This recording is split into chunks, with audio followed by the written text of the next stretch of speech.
enlever le Tuxedo et Marie-Hélène Eskandarian va être la première intervenante, la présidente et directrice générale de Women's World Banking. Je ne vais pas m'attarder sur sa présentation et son introduction. Tout le monde la connaît, je crois. Vous verrez sa biographie dans le lien hypertexte qui vient de vous être fourni. Bienvenue, Marie-Hélène, à cette discussion et merci d'être intervenante. Alors, je passe dans le vif du sujet. Ma première question pour vous est la suivante. Women's World Banking est pionnière justement dans l'inclusion financière et dans les investissements selon la perspective du genre et des femmes surtout. Qu'est-ce que l'approche de WWB et pourquoi est-ce que vous œuvrez pour cet organisme? Merci infiniment de me donner l'occasion de m'exprimer ici. Je suis membre de FinEquity et du comité consultatif technique et c'est un honneur pour moi de faire partie de cette réunion annuelle. Alors surtout des questions selon la perspective et les investissements, l'inclusion économique et financière des femmes selon leur perspective. Eh bien, il est très intéressant de parcourir les progrès que nous avons réalisés sur toute une période qui est la nôtre et depuis longtemps. Mais nous avons toujours mis l'accent sur le fait de veiller que les femmes ont toujours accès à des services et des produits financiers avec toute une sécurité corporate et dans un contexte de sécurité, de, de sécurité et surtout par rapport aux organismes de femmes et gérés par des femmes, nous constatons toujours, évidemment, nos services consultatifs sont certes merveilleux, mais in fine, au bout du compte, lorsque nous nous éloignons d'un projet. Et d'ailleurs, WW fait toujours très attention, Women's World Banking fait toujours très attention d'ajouter une valeur positive au titre des projets et des produits que nous mettons au point, que nous concevons. Mais comment dire, tout est entre les mains des prestataires de services financiers. Donc là, pour pouvoir vraiment apporter du changement dans une organisation et à tous les échelons, à tous les niveaux, eh bien, comme on l'a vu et comme cela a été démontré, est limité. Et donc, il y a une douzaine d'années, nous avons décidé de consacrer nos fonds à notre mission, notre cœur de mission. Et depuis, nous avons déployé deux fonds pour un total de 153 millions de dollars. Et nous allons nous retrouver dans le marché avec un fonds bleu et qui nous intéresse énormément et qui suscite beaucoup d'engouement chez nous. Mais au risque de m'attarder un peu trop, je voudrais quand même dire quelques mots sur le processus ou les processus. On a tendance à examiner les investissements selon la perspective du genre de façon un peu plus générale plutôt que le simple financement de PME féminines.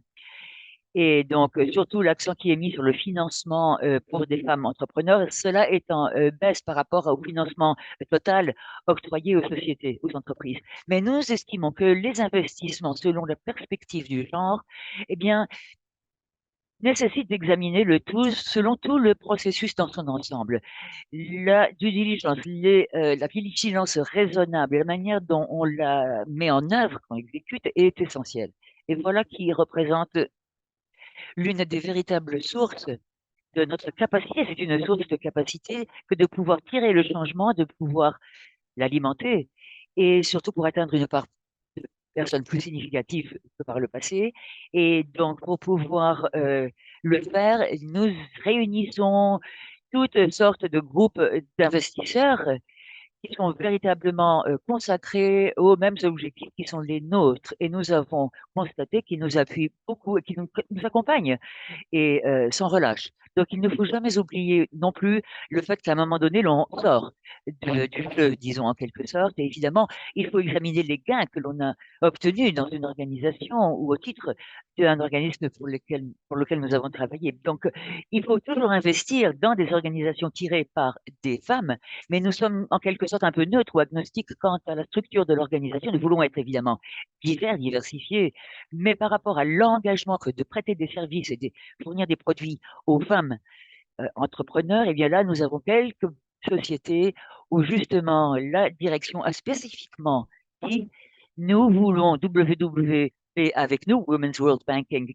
nous accompagnant parce que nous avons vraiment beaucoup de difficultés à atteindre euh, les clientes. Et c'est là que nous apportons une valeur ajoutée. Évidemment, cette valeur ajoutée se fait selon l'angle du genre et selon la perspective des femmes.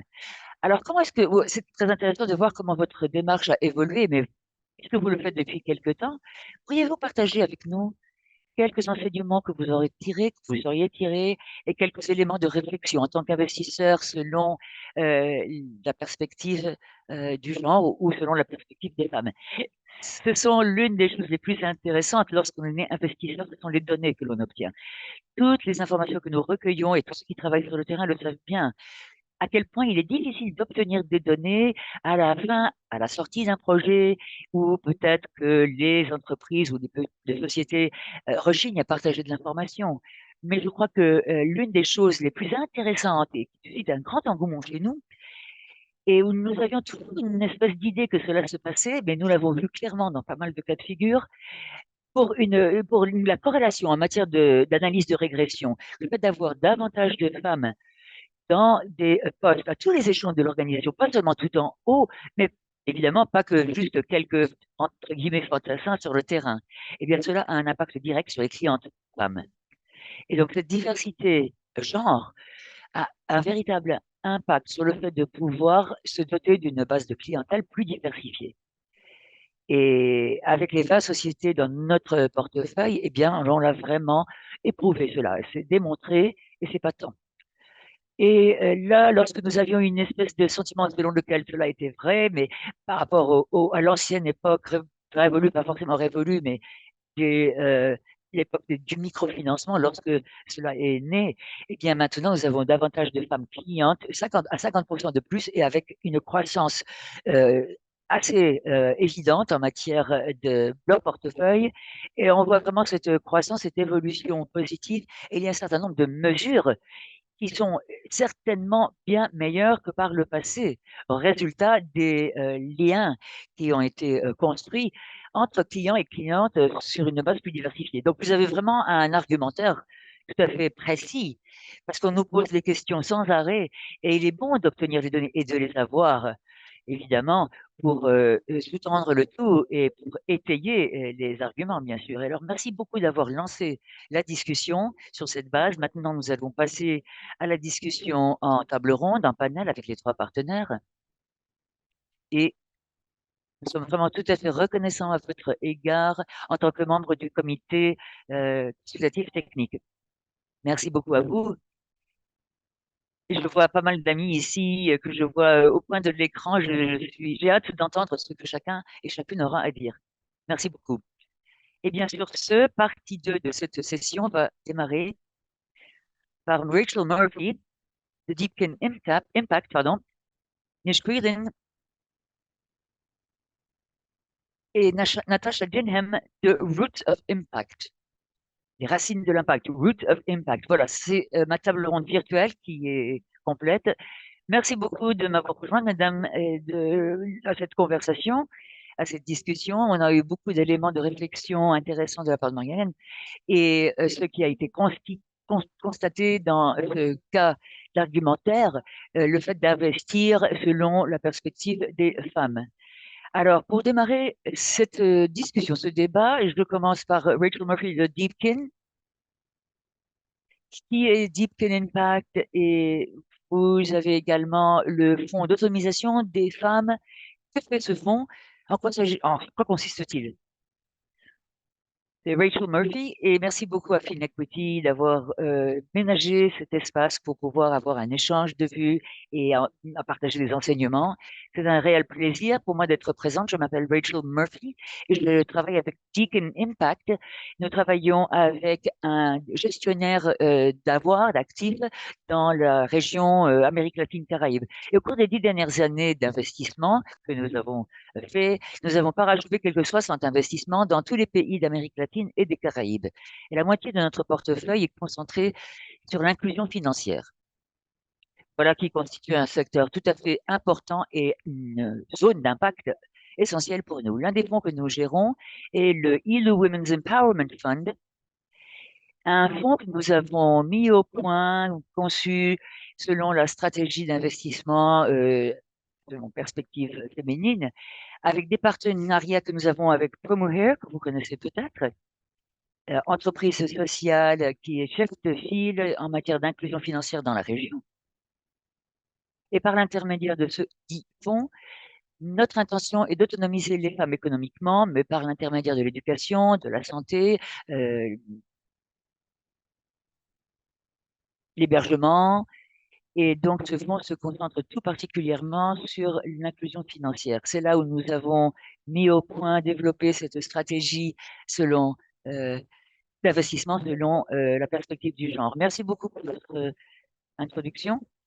Nous allons donner la parole à Natasha Diram de Roots of Impact qui va nous parler de ce fonds de financement pour des laboratoires de réflexion, des think tanks, inclusion du genre. Merci, merci beaucoup, Nisha, et merci beaucoup de m'avoir invité. C'est un réel plaisir pour moi d'être avec vous. Alors, Roots of Impact, racine d'impact, nous gérons du capital catalyseur et nous avons été pionniers d'une modalité de financement qui se base sur des cas de figure déjà présents et nous gérons les fonds par l'intermédiaire d'une fondation et le genre est l'un de nos points de mire les plus importants. Le fonds s'appelle le Fonds d'impact pour la fintech inclusive par rapport au genre, qui met l'accent sur l'approfondissement de l'impact potentiel de transformateur pour les femmes dans l'espace de tout cet effort, de tout cet effort. Et lorsque je reviendrai vers vous, je vous poserai des questions. Alors, Rachel Murphy, Freeman, pardon, si vous pouvez vous présenter. Et que fait votre fonds spécifiquement? Merci beaucoup. Je suis très heureuse d'être ici et je suis très heureuse de voir Mary-Ellen, Joanna, Natasha, Rachel. Et c'est un moment important qui est le nôtre. Nous sommes un groupe d'opérations bancaires numériques en Afrique du Sud et nous avons des activités aux Philippines aussi. Et tout cela est basé sur LinkedIn. Donc, je vais vous donner quelques statistiques pour jeter la toile de fond, dresser la toile de fond. Time Bank célèbre un anniversaire en février et nous sommes euh, rentables à présent, ce qui est une grande étape pour nous. Nous avons quelques millions de clients et un détail, 50% sont des femmes, 76% des clientes sont de faibles revenus et quelques 30 sont des récipiendaires de filets de sécurité sociale et ne peuvent survivre que grâce à cela. Nous avons donc ici un produit de prêt pour de petites et moyennes entreprises à niveau de 10 millions. Et 39% de nos clients sont des entreprises tirées par des femmes. 94% de nos clients, eh bien, leur activité est à peu près à 104 000 dollars de revenus par an en chiffre d'affaires. Donc, ce sont vraiment de véritables MPME. Et 80 et quelques pourcents de nos clients se trouvent dans des zones rurales du côté des prêts que nous octroyons. Donc, en Afrique du Sud, nous estimons, et nous sommes convaincus d'ailleurs, que nous sommes au service de femmes et de personnes dans l'espace inclusion financière et on est tout à fait convaincu que l'on peut devenir rentable en donnant de bons produits adaptés aux clients, bien mis au point. Et la banque que nous avons lancée aux Philippines en octobre 2022, là, nous avons quelques 2,4 millions de clients aux Philippines. Alors, nous avons eu 10 mois et ensuite nous avons visé quelques 2 millions de clients supplémentaires. Donc, nous sommes en pleine croissance. Les Philippines, c'est un petit peu plus compliqué pour décomposer ou identifier les activités menées par des femmes. 50% de clientes s'identifient en tant que femmes et puis 30% ou plus, on ne sait pas. Mais nous estimons, nous croyons savoir que ce sont des femmes aussi. Donc, aux Philippines, 49% de nos clients n'avaient pas de compte en banque ou rien du tout avant de devenir clientes chez nous. Et elles ont en général à peu près 30 ans, ces clientes. Venons de lancer le produit PME à la fin du mois de novembre dernier aux Philippines. Donc, nous n'avons pas encore énormément de chiffres ou de données, de statistiques sur ces prêts. Mais nos produits sont des avances en numéraire, en cash, Et nous tenons compte surtout de documentation de transactions des quelques derniers mois pour les clients, pour les clientes. Nous examinons seulement les données de transactions et ensuite nous procédons à une offre à l'égard des clients.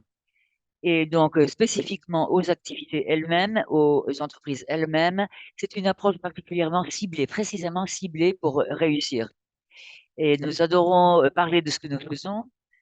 Et nous avons davantage de femmes, de plus en plus, qui sont dans notre groupe en détail. Voilà qui est vraiment agréable à entendre. Félicitations à vous toutes. Et nous savons il y a eu un impact important dans les régions où vous travaillez. Et on va vous poser des questions plus précises. Alors, je vais revenir vers Rachel pour Deacon Impact. Quelle est la démarche au titre de ce fonds qui est le vôtre? Vous avez publié quelques enseignements que vous avez tirés dans le cadre des investissements, surtout pour des femmes entrepreneurs au service de celles-ci. Absolument. Et les commentaires de Mary Ellen sont percutants pour moi et j'y suis sensible. Chez nous, nous avons une vue plus élargie, plus vaste sur l'investissement par rapport à la perspective des femmes. C'est un aspect très important de notre fonds est une partie intégrante. Nous avons l'élément gouvernance, les services, le produit et le marketing. Nous examinons également l'élément chaîne de valeur et équité sur la chaîne de valeur. Et cela, selon ces normes et indicateurs que nous évaluons l'entreprise et pouvons être renseignés sur là où se trouve cette entreprise dans son itinéraire. Et donc, lorsqu'il y a toutes ces considérations qui sont prises, c'est à chaque processus que nous évaluons les entreprises par enfin, selon tout le processus de vigilance avisée, de due diligence. Nous essayons de voir où les produits ont été améliorés. Et un important aspect de notre processus est d'établir des objectifs, de fixer des objectifs de genre selon au titre des contrats. À partir du moment où l'évaluation a été faite, nous identifions ces domaines pour amélioration et nous avons une équipe de leadership qui fixe 3 à 5 objectifs qui sont censés être des objectifs judicieux, intelligents, respectueux des sociétés, des entreprises, et évidemment qui sont capables de passer à l'action rapidement. Et là, nous tenons compte des plans stratégiques de croissance des sociétés et quelles sont leurs stratégies. Et nous incluons ces objectifs dans le contrat pour que ces objectifs demeurent au centre de nos activités. Oui? Aviez-vous une autre question? Oui. Est-ce que vous pourriez nous donner une question de ce que vous disiez? Je sais que pour moi, c'est toujours utile d'être spécifique. Donc, est-ce que vous pourriez nous parler de ces objectifs spécifiques? Quel genre d'activité vous menez euh, auprès des prestataires de services financiers? Oui. Quelquefois, les objectifs sont très clairs. Il s'agit d'ajouter une femme au conseil d'administration ou à l'équipe de leadership, ou quelquefois c'est plus stratégique pour la conception de nouveaux produits, services pour les femmes entrepreneurs. Et là, nous avons vu beaucoup d'acceptation de cela pour concevoir de nouveaux produits. Les services non financiers font partie de notre portefeuille, donc nous voulons encourager les entreprises à considérer les prestations en matière de santé et autres. Donc cela dépend de où la société ou l'entreprise peut avoir des activités à court terme.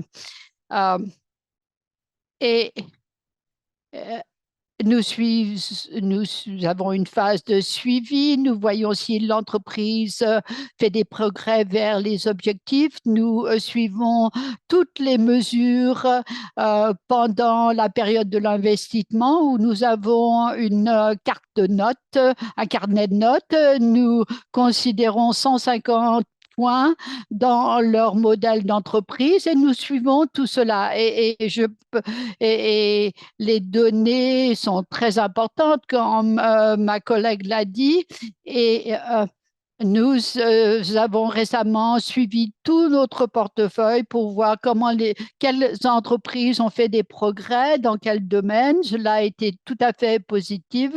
Certaines entreprises ont fait des progrès dans les quatre domaines et pendant la période d'investissement.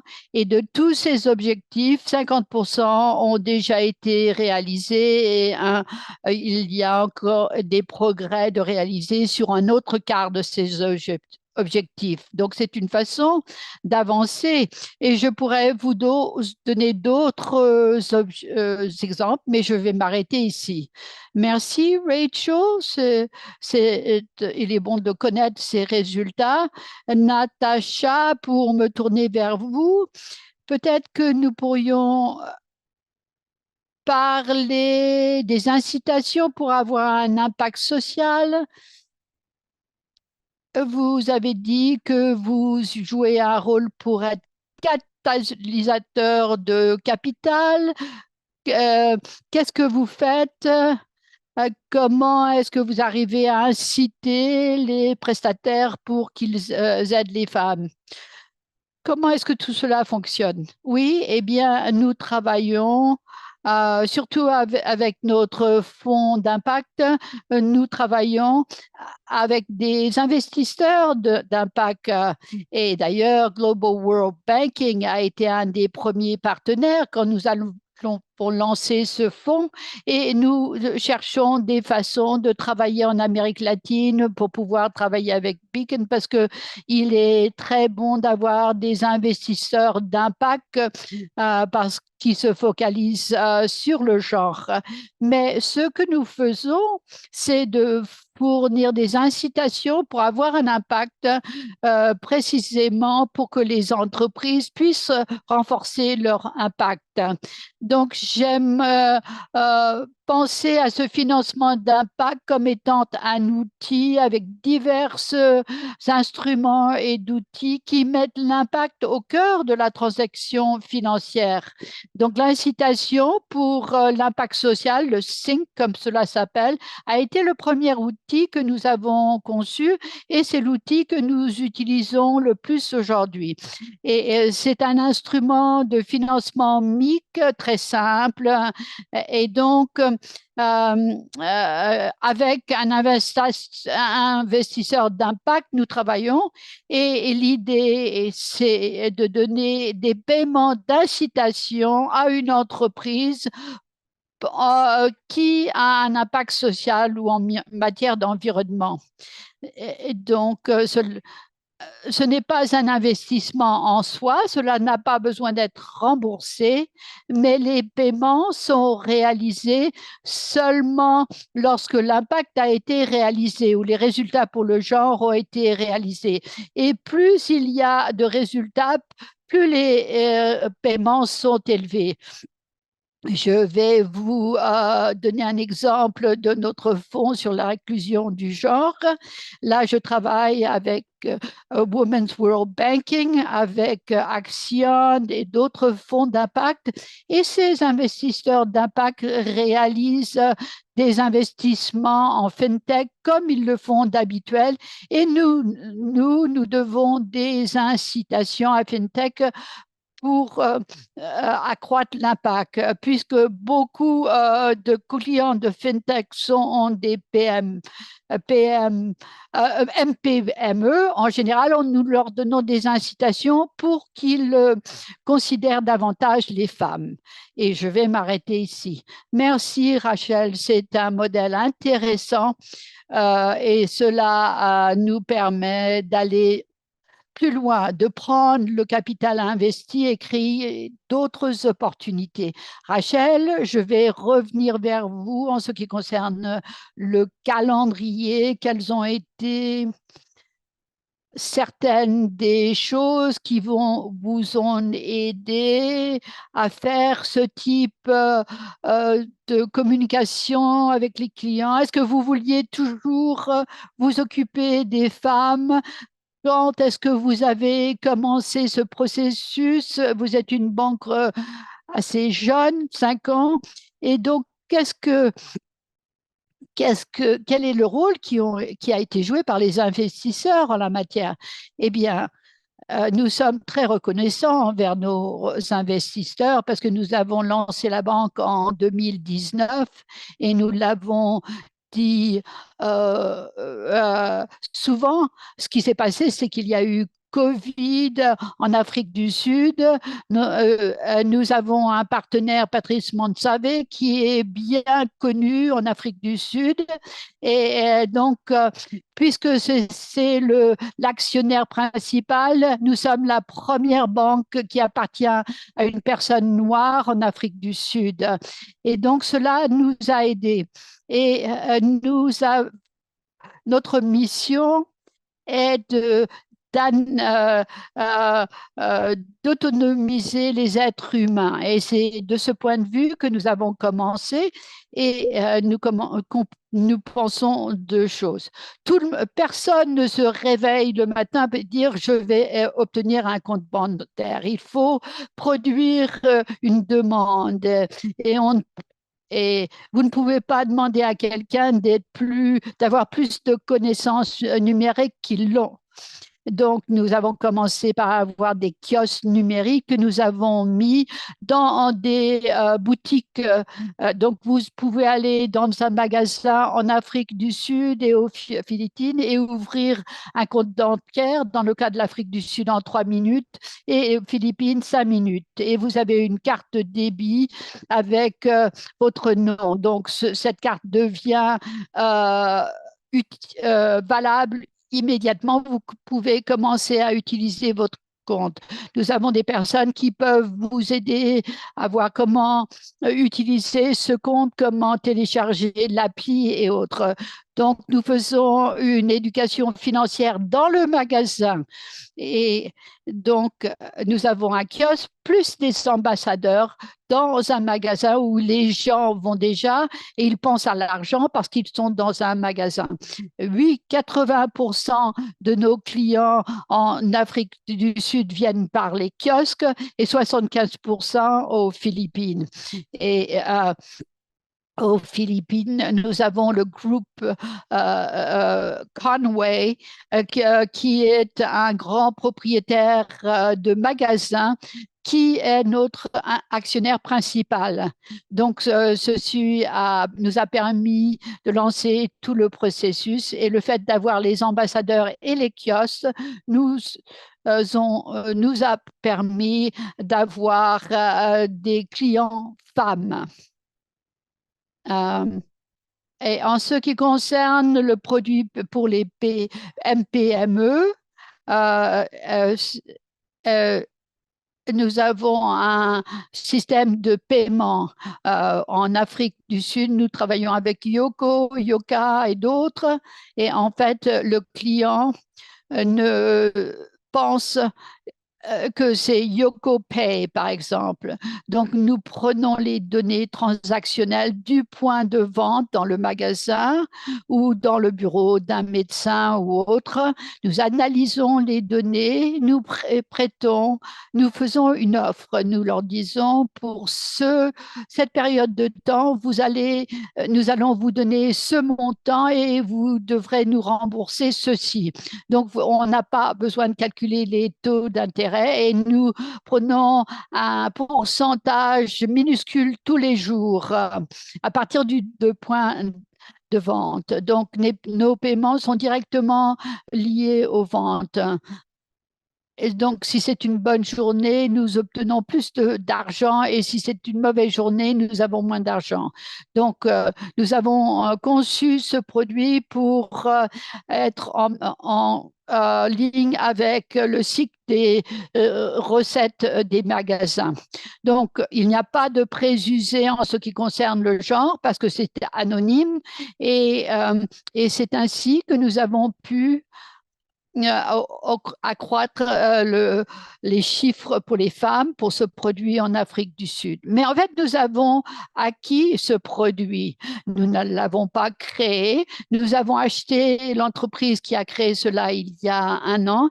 Et puisque nous nous focalisons dans les magasins, nous avons pu accroître considérablement le nombre de femmes clients au cours de l'année qui vient de s'écouler parce que nous sommes bien connus. Et en ce qui concerne l'aspect subvention sociale, eh bien, nous avons des kiosques et des ambassadeurs dans les bureaux de subvention sociale. Donc là, nous éduquons nos clients. Et il y a autre chose que nous avons fait pour ces clients, et c'est innovant.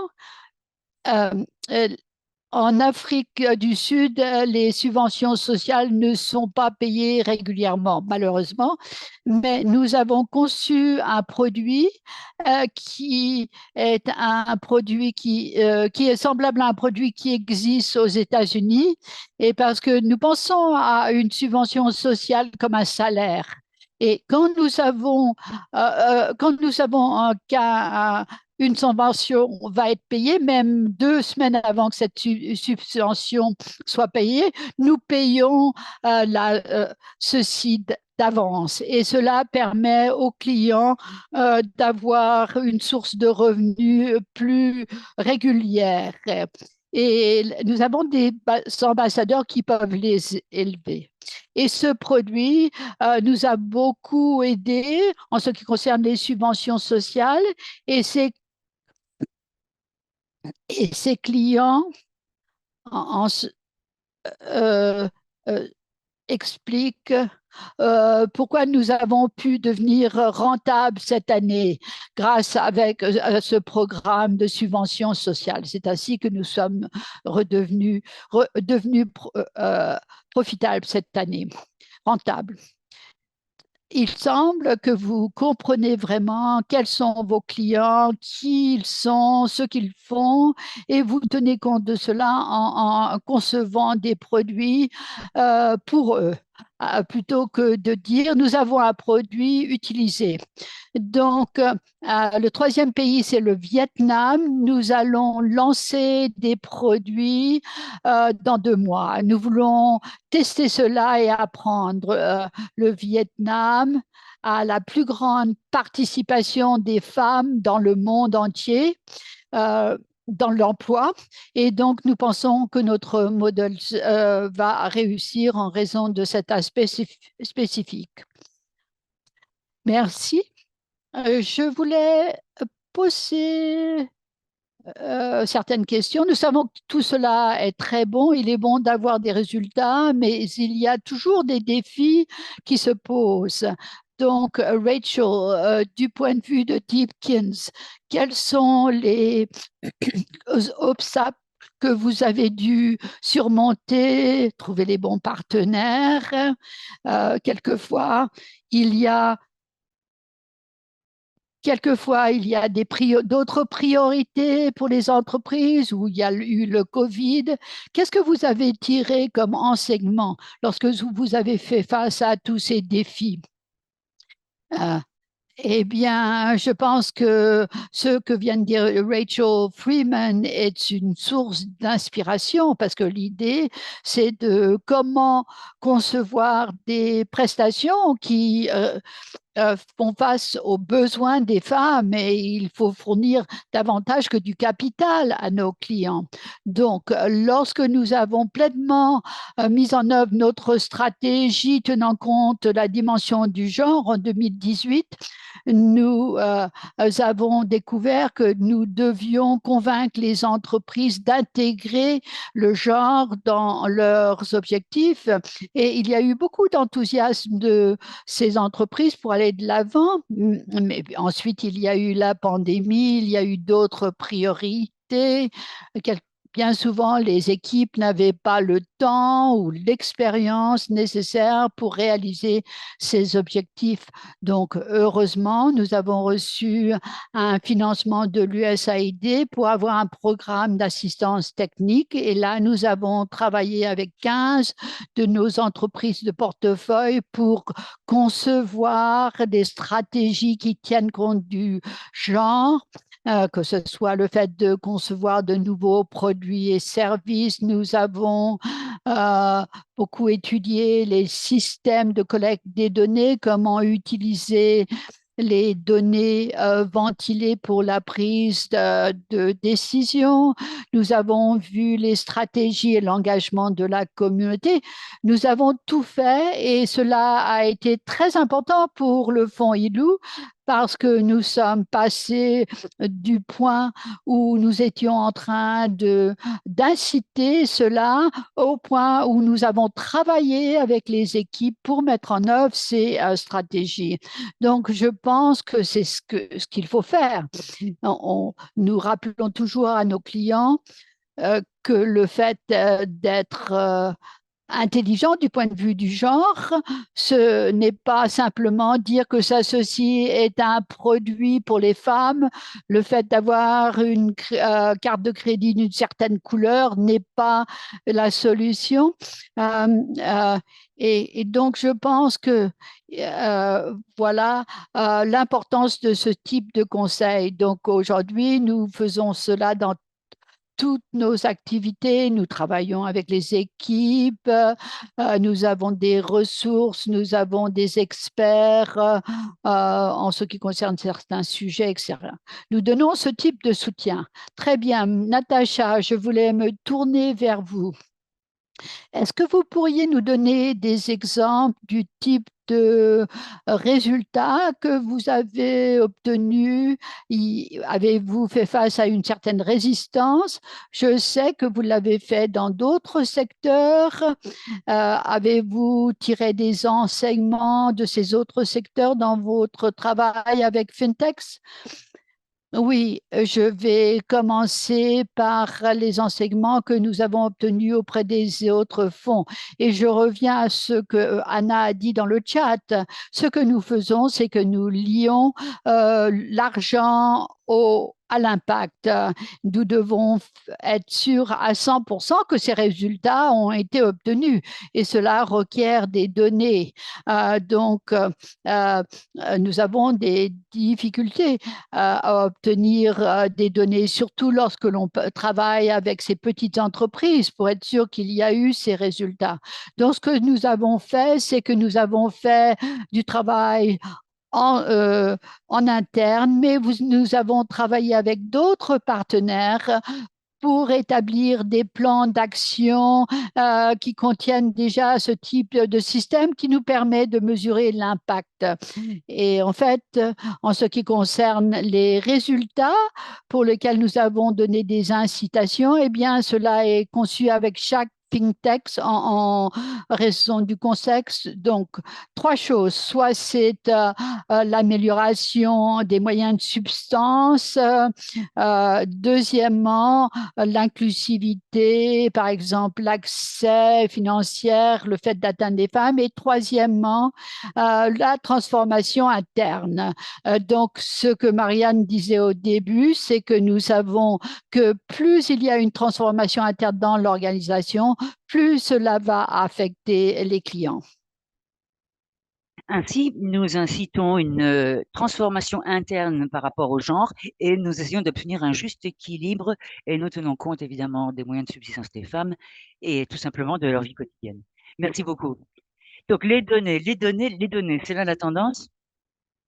Nous avons besoin de données pour démontrer un impact, mais il nous faut également comprendre qui sont nos clients, clientes, et comment se servent-elles des produits que nous leur fournissons? Est-ce que c'est bien à leur avantage? Ça, c'est vraiment la tendance générale et commune. Alors, je passe à vous, Rachel, par rapport au chemin que vous avez parcouru. Vous avez vraiment eu beaucoup de réussite, mais je suis certaine que ça n'a pas été facile, loin s'en faut. Et ça a dû être quand même un chemin semé d'embûches et de heurts.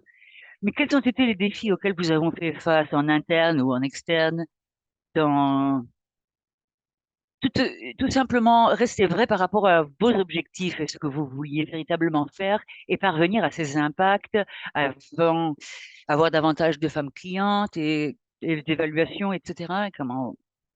Alors, nous y allons toujours. Nous avons fait beaucoup d'erreurs. Mais maintenant que nous sommes en discussion avec divers partenaires et comme nous sommes au niveau de Bank 3, nous n'allons pas refaire les mêmes erreurs, c'est sûr, parce que nous avons tiré des enseignements du passé. à Bank 1 et Bank 2. Mais donc maintenant, nous allons certainement faire encore des erreurs, mais pas les mêmes.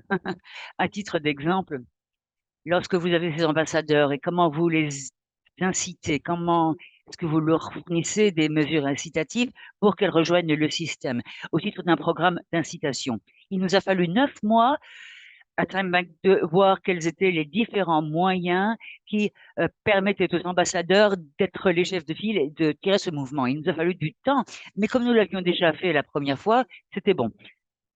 Alors, il y a toutes sortes d'enseignements que nous avons tirés. Votre apprentissage, et ce n'est pas toujours si positif à entendre, nécessairement.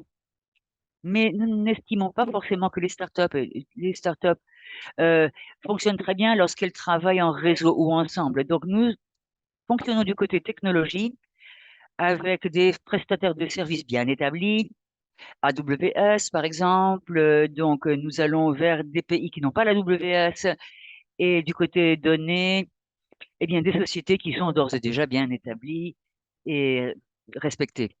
Parce que si vous mettez des clients et des entreprises à risque de ce côté-là, les clients, en fait, ont des avis très tranchés à ce propos. Il y a des hauts et des bas, tout simplement. Au cours de l'an dernier, nous nous sommes vraiment concentrés sur l'élément rentabilité. Pour nous, c'était vraiment noir et blanc pendant tout le passé. Et maintenant, c'est plus nuancé. Et nous passons du noir au rouge, en fait. Donc, nous pouvons mener certaines activités fort bien concentrées. Et nous avons annulé divers programmes que nous avions voulu mener à bien. Et du côté renforcement de capacité ou de simples capacités existantes, il a fallu retourner en arrière un peu. Donc, dans le monde de la fintech ou des opérations de banque en numérique, il convient de recueillir les données, mais de les attirer aussi. En matière de données, donc, en fait, nous avons mis au point un algorithme. On a développé un algorithme pour moi, hein, qui est utilisé avec d'autres données. Et donc, mon associé et moi, nous pouvons faire tout cela et j'obtiens tous les chiffres nécessaires depuis de l'Afrique du Sud et des Philippines. Les Philippines seront en ligne dans 3 semaines. Ce sont des données précises pour savoir ce qui se passe in situ, en temps réel et en heure. C'est très important pour réussir et pour que tous les efforts et tout ce cheminement aboutissent à un résultat positif et donc un accomplissement vraiment bon. Pour les données. Et je voulais tourner le regard vers une autre question. On se sert souvent de ce terme impact. Déjà que nous l'avons galvaudé jusqu'ici, entre guillemets, disons. Mais si vous vouliez partager quelque chose peut-être sur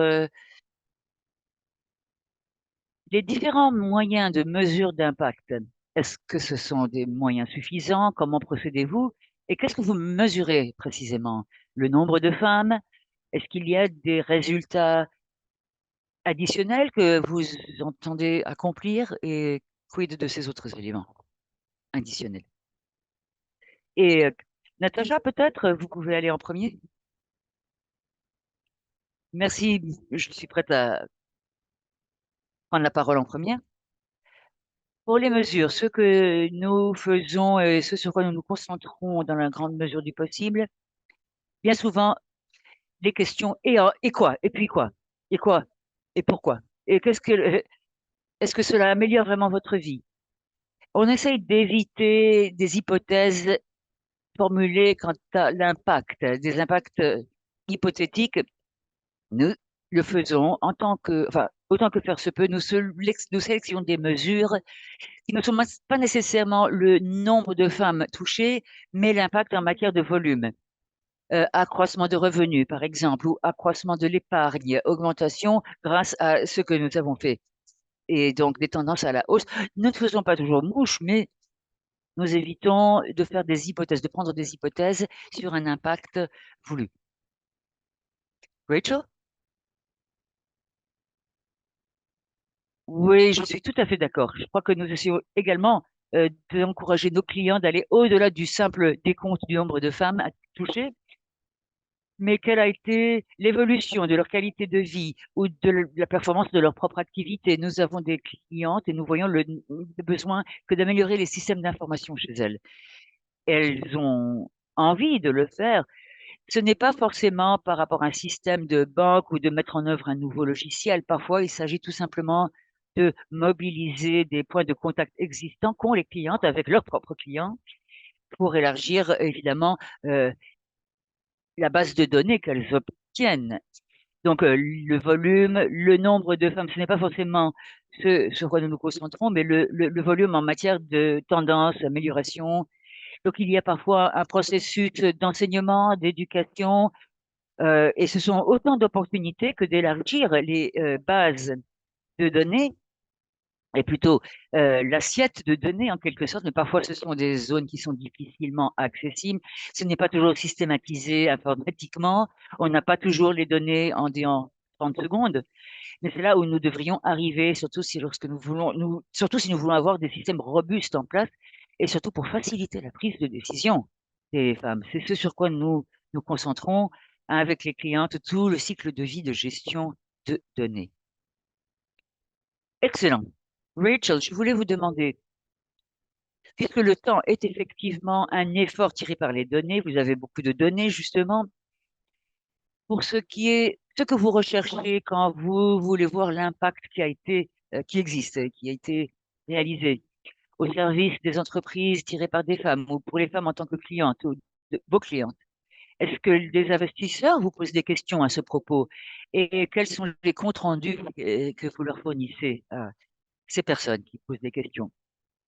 Alors, nous avons beaucoup d'investisseurs dits d'impact, et nous avons une politique officielle ESG ainsi que des indicateurs divers sur lesquels nous rendons compte trimestriellement.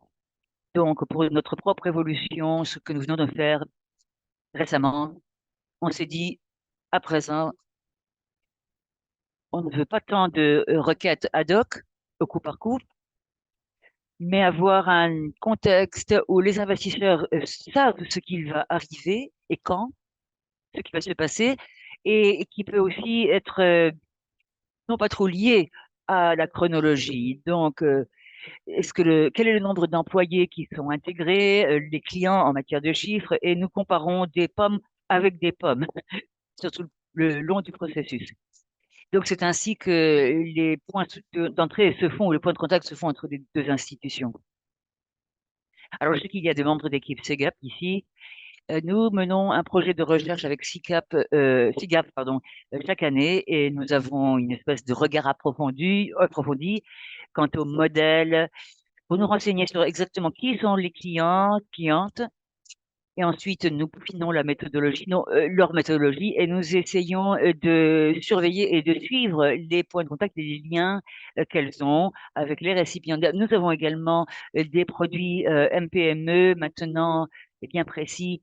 C'est là où bien souvent les clientes, enfin nous avons quelques 200 clientes qui seront interviewées selon divers indicateurs. Donc menons cette espèce de recherche qualitative à ce niveau. Nous ne sommes pas ceux qui tirons cela, nous ne menons pas ces efforts, mais nous le faisons main dans la main avec SEGAP.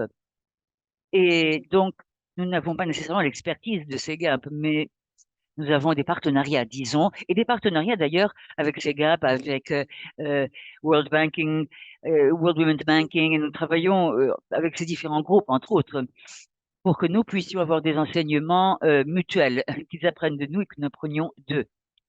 Et c'est comme ça que c'est fructueux. Et donc, dans les marchés, sur les deux marchés, nous avons quelques 11 millions de clients du côté détail et ensuite le produit PME. Et nous sommes à quelques 800 employés dans l'activité, y compris les ingénieurs, etc., les auteurs et les développeurs. Et nous essayons d'être minces et écrêtés et lestes. Donc, si des partenaires veulent travailler avec nous, nous serions tout à fait prêts à partager notre récit avec eux. Et nous voulons avoir des partenaires qui peuvent nous dire comment nous pouvons nous-mêmes nous améliorer et faire mieux les choses. Donc, un engagement en matière de leadership, de réflexion et de processus mutuel. Donc là, nous avons également des interactions par rapport à notre base de clientèle, notre approche, comment nous avons procédé, comment nous avons fait. Et nous serons à l'orée d'une percée, apparemment. Et maintenant, nous voudrions faire évoluer le modèle et pouvoir être présents dans les pays où nous sommes déjà présents, mais aller ailleurs aussi. Je constate que les intervenantes ont été très actives et aussi répondre aux questions dans le chat, ce qui est incroyable. J'aurais voulu reprendre certaines de ces questions. Je ne sais pas si tout le monde a suivi le chat, mais est-ce que nous pourrions poser, je crois qu'il serait bon de poser ces questions du chat ici. Lisa pose une question, Natacha, sur les expérimentations qui ont échoué. C'était très intéressant, dit-elle. Ce qui était censé avoir un impact positif sur le genre, mais ne l'a pas eu. Comment est-ce que vous intégrez cela dans vos processus et dans vos travaux? Natacha, vos réponses seraient euh, vraiment très appréciées. Absolument. J'aime beaucoup cette question d'ailleurs. Merci infiniment. C'est la raison pour laquelle nous nous concentrons sur le niveau résultat autant que faire se peut, parce que nous voulons, parfois nous supposons que si nous accroissons le nombre de femmes touchées, il se passera quelque chose de positif, mais ce n'est pas nécessairement vrai dans notre cas. Et donc, nous tentons au maximum d'être le plus détaillé possible dans les données, du côté des données et l'impact que cela a sur la qualité de vie des femmes et leurs moyens de subsistance. Alors, ce qui est très utile, c'est de recueillir ce genre de données précises. Mais nous intégrons également la capacité d'ajuster les mesures au fil du temps pour se ménager suffisamment d'espace pour l'échec. Et donc, trimestriellement, nous voyons comment les business models se déroulent et évoluent, s'il y a des attentes qui n'ont pas été atteintes. L'an zéro, nous pensions que dans 3 ans, nous allions atteindre ce et ci. Comment est-ce que nous pouvons ajuster justement pour que cela soit plus efficace et meilleur? Et lorsque nous mettons au point un fonds, nous y intégrons une grande proportion. Une grande proportion du fonds est consacrée tout particulièrement et spécifiquement à l'apprentissage, pas seulement en interne, mais aussi avec le partenaire, pour que nous puissions apprendre nos propres expériences et ensuite que cela soit intégré par rapport à l'impact que nous voulons atteindre sur le marché. Donc nous sommes assez jeunes encore et assez verts, mais nous allons toujours nous fonder sur l'expérience et les enseignements que nous avons tirés pour que d'autres puissent apprendre grâce à nos erreurs. Excellent. Je crois que là, voilà un tremplin excellent pour continuer à partager des enseignements. Et je crois qu'il y a énormément d'intérêt ici au niveau du public par rapport à tout cela. Et par rapport à la question à Natacha, je me demandais si Rachel aussi avait quelque chose à partager sur des stratégies positives réussies par rapport aux efforts que vous avez déployés pour booster, stimuler le nombre de femmes en tant qu'employée, mais en tant que dirigeante aussi. Est-ce que vous avez vu quelque chose en matière de leur portefeuille plus précis et surtout des institutions du passé ou traditionnelles qui sont dominées par des hommes, beaucoup. Oui, je vais partager un exemple concret pour que ce soit plus évident et pour jeter de la lumière. Dans une institution de microfinancement dans laquelle nous avons investi au Mexique, dans le sud du Mexique, où nous avions une entreprise où il y avait une faible représentation de femmes tout en haut dans le leadership. Pardon, il y avait des femmes au niveau du conseil d'administration que nous avions vu, et cela nous a attirés, et donc nous avons fixé d'autres objectifs pour faire progresser la diversité au niveau de la direction et à tous les niveaux. Une assistance technique lui a été fournie à cette institution de microfinancement, à cet organisme, et il s'agissait vraiment de favoriser le processus de recrutement et la promotion de femmes dans l'organisation et de femmes entrepreneurs. Donc, les processus ressources humaines en fournissant des recommandations tout à fait concrètes et évidemment, les processus entre la direction et les services. Nous avons un service de mentorat, un programme de mentorat où nous avons aussi un certain nombre de femmes employées dans la salle de formation où nous essayons de renforcer les enseignements avec des workshops, des ateliers pour l'équipe de leadership et que nous leur recommandons de mettre l'accent sur l'inclusivité et sur le genre et les femmes. Lorsque nous avons parachevé ce programme, eh bien cette société a ajouté 2 femmes au conseil d'administration, et donc c'est un doublement de représentation aussi au niveau des employés, et donc, mais aussi, surtout au niveau de la direction. voilà à quel point il est important que de faire en sorte que l'équipe de leadership soit également sur la même page et aussi bien intégrée. Et donc, un directeur d'impact, par exemple, est important d'avoir pour avoir justement tout cet espace dans la cité. Et surtout, nous examinions cela pour voir si tout cela progressait. Et cela est devenu partie intégrante de tout le débat. Donc, le fait d'intégrer cela au niveau de l'équipe de leadership est essentiel. Merci beaucoup pour cet excellent exemple, Rachel. Natacha, je ne sais pas si vous voulez ajouter quelque chose sur cela. Non, vraiment pas. Je suis vraiment heureuse que Rachel ait eu un exemple concret. Malheureusement, nous n'avons pas encore assez d'expérience pour avoir une réponse avec un cas de figure concret. Je vais repasser à une question de l'auditoire et je ne sais pas qui veut répondre à cette question. Quelqu'un pose la question, quelle est cette idée d'alliance publique? Vous avez parlé de différents partenaires, partenariats dans l'ensemble et en général, mais qu'est-ce que vous voyez comme étant des questions, des problèmes de politique ou de réforme dans les contextes où vous évoluez? Est-ce qu'il y a un rôle que de pouvoir forger des alliances publiques pour prendre en bras le corps certains de ces défis? Alors, je ne vais pas vous mettre sur la sellette, c'est à vous de décider. Vous n'avez qu'à allumer votre micro et celle qui voudra s'exprimera en premier.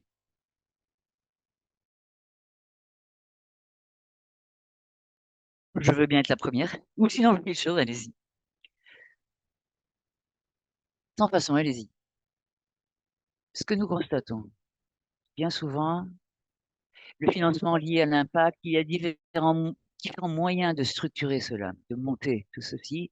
Et en matière de modèle de financement mixte, ça c'est bien efficace et nous essayons du côté catalyseur, nous avons vraiment besoin de financement de fondations ou du secteur public, mais parfois il y a vraiment un appariement qui doit se faire et donc il faut vraiment des modèles d'impact, mais il y a aussi beaucoup de bienfaits pour les agences de développement parce que il s'agit bien souvent, nous constatons que l'impact a été obtenu et j'hésite à utiliser le terme tout le monde est gagnant, gagnant, gagnant, win-win. C'est un peu galvaudé, mais pour ce qui est des agences de développement et un impact pour ces agences, il faut procéder d'une certaine manière, non seulement de créer l'impact en quelque sorte au départ, mais aussi travailler sur le front de la durabilité, de la pérennité et tout au long du processus pour que tout cela soit maintenu et continue à long terme et donc à un horizon plus lointain. Donc là, il y a nécessité d'avoir aussi le secteur public qui intervienne. Rachel? Oui, les deux banques que nous avons font l'objet de réglementation. Donc, il est très important d'avoir un dialogue avec les autorités de réglementation. Euh, tout ce qui est lié à l'intelligence artificielle, le nuage, on ne pourrait pas exister sans le cloud. Cela a été une conversation avec l'autorité en Afrique du Sud. Nous avons en fait rédigé la politique en manière de cloud au Pakistan. Donc, c'est important d'avoir une alliance. Et d'ailleurs, toutes les banques numériques ont établi une alliance aux Philippines et ont travaillé avec l'autorité de réglementation et également en ce qui concerne les autorités de supervision. Donc, nous avons un dialogue actif entre les innovateurs et les autorités de réglementation. Cela est très important pour faire avancer l'industrie. Très bien, je vous remercie. Et pendant la partie suivante de cette séance, nous allons avoir une conversation sur la politique générale. Donc, nous allons continuer avec ceci. Mais Rachel, vouliez-vous ajouter quelque chose? Je dirais que notre partenariat avec PromoHair a été a joué un rôle de catalyseur parce qu'ils avaient des connaissances de première main et j'ai dit qu'il fallait fournir plus que le capital et là, nous comptons sur des partenaires également. Malheureusement, les droits pour la gestion ne couvrent pas ce type de service. Donc, l'USAID et d'autres doivent être en ligne avec ces objectifs. Cela est important. Très bien, vous nous avez donné beaucoup d'idées concrètes, le fait d'avoir un financement combiné, un financement MIC, travailler avec diverses parties prenantes, également les autorités de politique, et puis, et puis vous avez peut-être entendu parler du code Wi-Fi. C'est une initiative menée par Wi-Fi qui inclut les prestataires de services, le secteur public et les autres acteurs pour soutenir le soutien aux MPME de femmes, pour avoir des champions en la matière, pour créer de nouveaux écosystèmes de données, pour créer des actions. Donc, nous allons avoir une séance séparée de FinEquity avec l'équipe Wi-Fi au printemps. Mais je voulais mentionner cela. Je pense que quelqu'un de l'équipe Wi-Fi va partager avec vous des informations dans le chat. Je vois que dans le chat, on partage des ressources et des exemples du travail fait, de ce que l'on apprend, parce qu'à FinEquity, il y a beaucoup d'enseignements euh, tirés par nos membres également.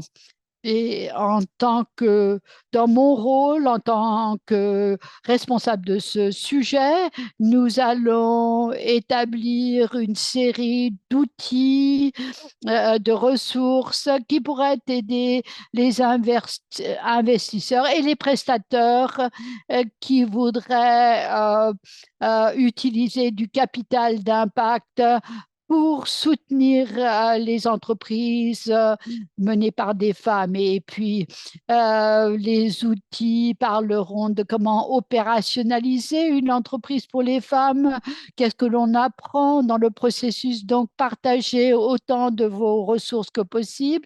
Et nous allons nous le mettre sur FinEquity. Nous allons donc utiliser les diverses voies pour apprendre quelles sont les leçons que vous avez tirées.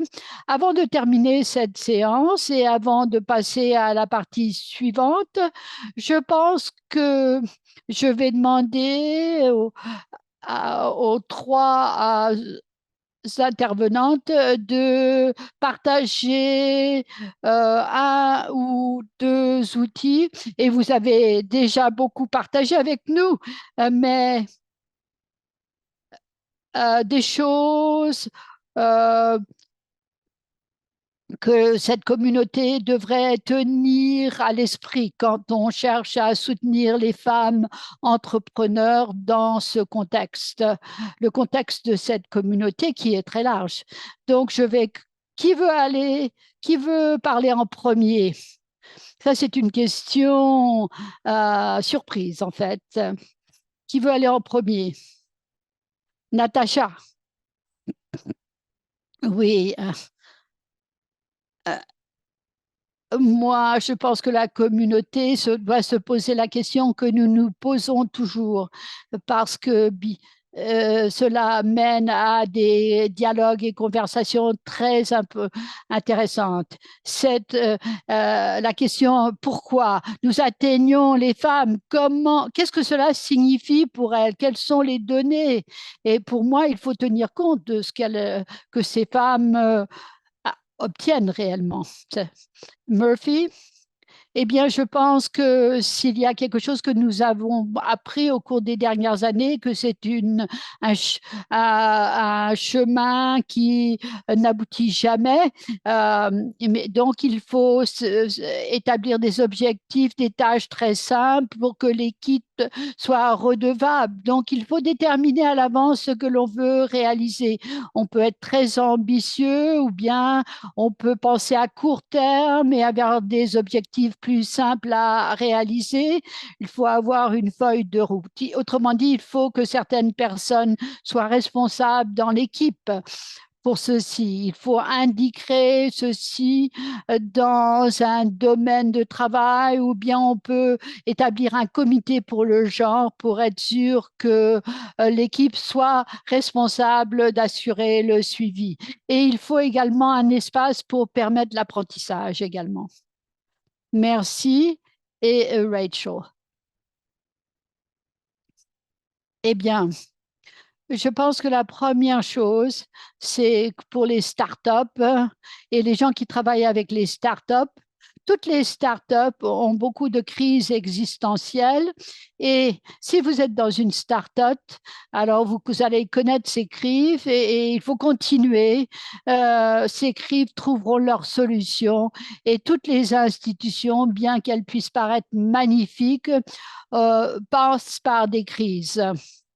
Donc, quand j'ai rejoint Time à l'automne 2019 et nous étions en train de lever des capitaux à l'époque et je pense que nous avons parlé à 150 institutions qui nous ont toutes dit non. Et nous avons continué à travailler et maintenant nous semblons être brillants, mais nous sommes passés par des périodes difficiles.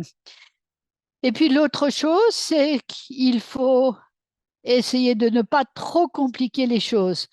Par exemple, cette idée que personne se lève le matin et se dit je vais obtenir un compte bancaire.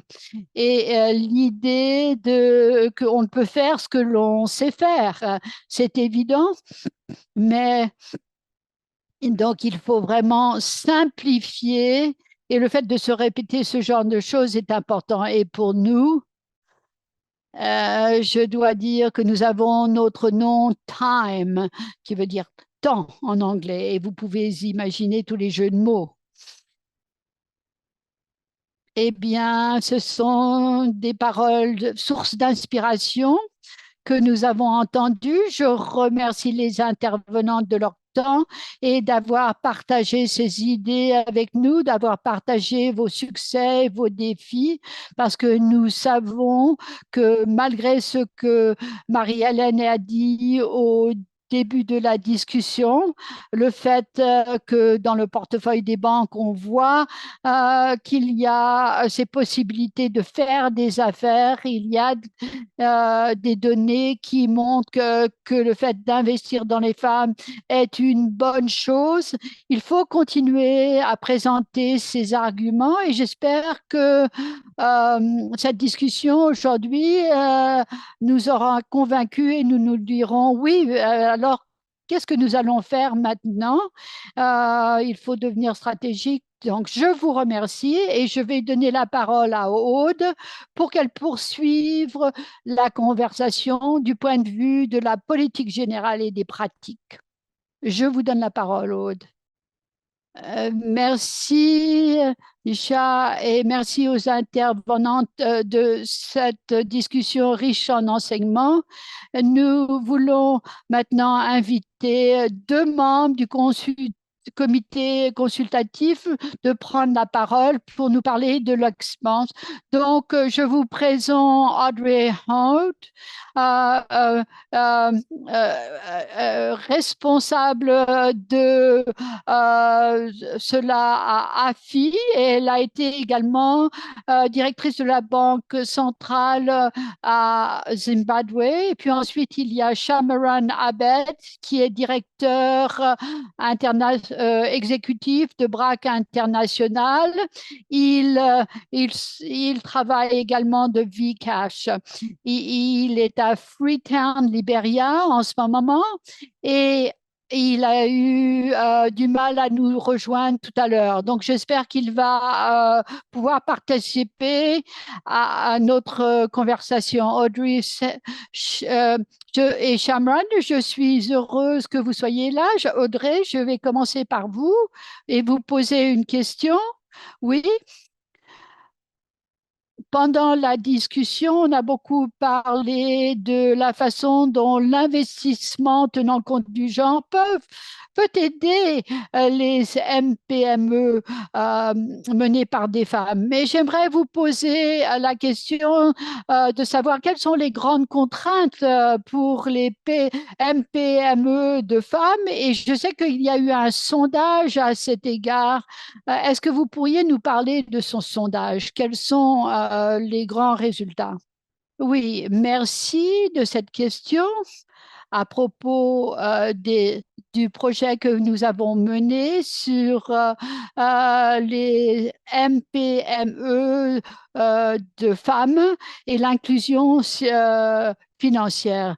Et nous l'avons fait avec l'aide de la banque. L'idée, c'était de connaître l'environnement pour les MPME de femmes en Afrique. Nous avons mené 7 études de cas et maintenant nous considérons 13 études de cas supplémentaires. Les questions qui sont ressorties de ces études de cas portent sur les défis et les opportunités, c'est-à-dire ce que les autorités de réglementation peuvent faire pour soutenir l'inclusion financière des femmes et surtout les MPME de femmes. En ce qui concerne les obstacles, je pense que vous serez d'accord avec moi pour dire qu'en général, les femmes sont impliquées dans du travail qui est non rémunéré ou lorsqu'elles sont rémunérées, leur rémunération est faible et cela affecte leur possibilité d'élargir leur entreprise. Et nous avons considéré les normes sociales et culturelles qui représentent un défi dans beaucoup de juridictions. Elles sont considérées comme mineures ou en ce qui concerne l'accès aux garanties. Elles ont beaucoup de mal à avoir accès au crédit, aux services financiers. Les services financiers eux-mêmes ne sont pas en général adaptés aux besoins des femmes. Il y a également des obstacles juridiques, des obstacles liés à l'identification et puis en général les marchés, on pose un problème également. Donc, en ce qui concerne ce que les autorités de réglementation font, eh bien, les autorités de réglementation font des efforts pour soutenir les MPME de femmes sur les 7 études de cas. Dans 6 cas, ces autorités de réglementation ont des stratégies d'inclusion financière pour les femmes. Cela est très important pour pouvoir incorporer d'autres parties prenantes pour traiter ces questions. Et nous avons noté également que quelquefois, ils n'ont pas de stratégie d'inclusion financière, mais ils ont un cadre pour soutenir les MPME de femmes. Donc, en ce qui concerne cette question des autorités de réglementation et leur soutien pour les MPME de femmes, nous pensons que cela va beaucoup aider pour régler certains des obstacles dans ce secteur. Donc, nous sommes arrivés à la deuxième phase et là, nous allons étudier d'autres études de cas pour arriver au chiffre de 20. Et je suis sûre que dans un an, vous pourrez voir ces études de cas et j'espère arriver à un document global qui donnera les enseignements tirés dans le secteur. Merci Audrey. Je suis heureuse que vous soyez là, surtout que Shamron lui a dit difficulté pour nous rejoindre. Quand nous avons parlé de cela tout à l'heure, nous avons parlé d'un document de travail préparé par SIGAP qui parle de données ventilées par genre. Et Maria, tout à l'heure, a dit qu'en tant d'investisseur, en tant qu'investisseur, vous obtenez toutes les données que vous souhaitez obtenir. J'aimerais vous poser une question. Est-ce qu'il est euh, possible d'avoir des données qui puissent être utilisées par les investisseurs et d'autres? Oui, la question de données ventilées par genre, c'est une question qui a beaucoup de priorité, surtout dans le réseau euh, AFNet. Nous sommes un réseau d'autorités, de réglementation et autres, et qui se focalise sur l'inclusion financière. Donc, nous avons noté beaucoup d'intérêt de la part de nos membres pour avoir des données ventilées par le genre, aussi bien pour la demande que pour l'offre.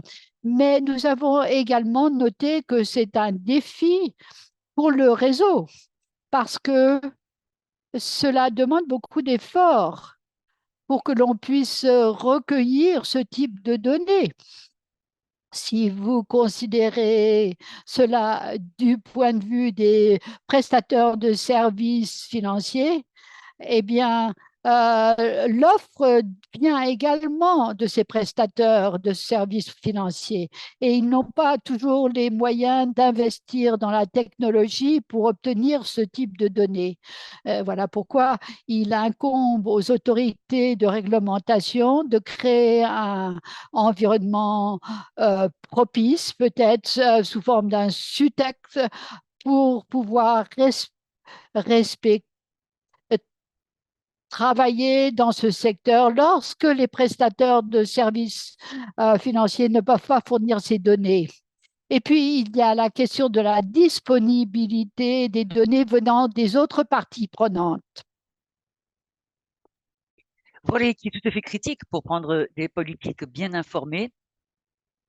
Et par rapport à des fournisseurs du passé, eh bien maintenant, ils fournissent des données de qualité. Mais il y a une nécessité d'avoir d'autres données.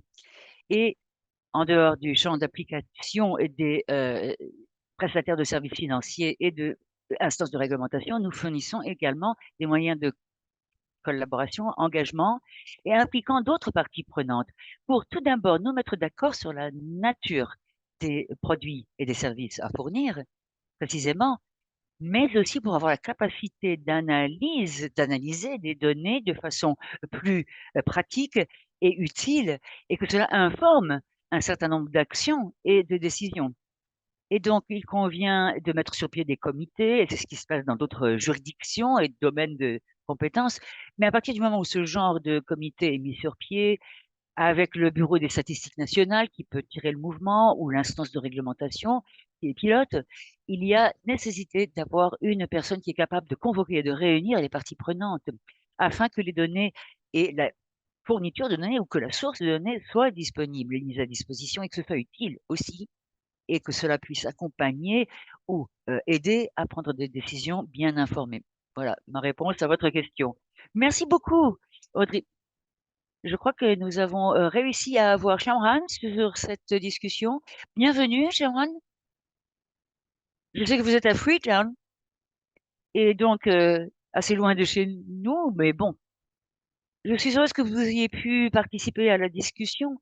On a parlé de différents efforts à mener à bien pour véritablement améliorer les données décomposées, ventilées et surtout par rapport au financement de petites entreprises. Puis-je vous poser une question par rapport au rôle que vous jouez vous-même? Comment est-ce que BRAC apporte service aux PME tirées par des femmes et dont les femmes sont entrepreneurs ou directrices et comment les accompagner au niveau de leur activité? Merci beaucoup, Aude. Pour préciser, Sharon va nous rejoindre dans quelques minutes. Il vient de sortir d'une réunion avec le président. Donc, il sera là dans une seconde, quelques secondes de patience et désolé à tous pour cela. Pas de souci, aucun problème. Merci beaucoup d'être arrivé. et pas loin. Alors que nous attendons une dernière question pour vous, Audrey, une question importante, une question de fondation, fondationnelle. Comment est-ce que vous définissez les femmes chefs de PME? Parce que du point de vue des politiques et tout cela, eh bien, c'est utile pour nous aussi de l'entendre. Mais chez nous, nous n'avons pas vraiment de définition standard de PME tirée par des femmes, de femmes, PME féminines, mais chaque membre est libre de définir en fait de la manière dont il voit ce qu'il convient de faire par rapport à leur propre juridiction et par rapport à leur propre contexte. Alors en matière de euh, femmes, si une femme est détenue, pardon, si une PME est détenue par une femme ou dirigée par une femme avec un directeur ou une directrice qui participe justement dans l'entité, eh bien là aussi, nous définissons, disons, nous nous servons de cela comme étant peut-être une définition parfois de PME féminine et dont une femme est directrice. Mais évidemment, selon le nombre d'employés, ça peut être défini selon le nombre d'employés ou par rapport à la contribution au PIB, par rapport à la rotation annuelle ou au chiffre d'affaires surtout. Et Mais nous nous concentrons souvent maintenant sur le fait que la PME non seulement est de propriété féminine, mais aussi tout en haut qui dirige les opérations, qui est directeur ou directrice générale de la PME. Mais il convient aussi, et cela m'intéresse beaucoup, de trouver une bonne définition justement et adéquate, appropriée pour ce qui est de ce qu'est une PME de femmes.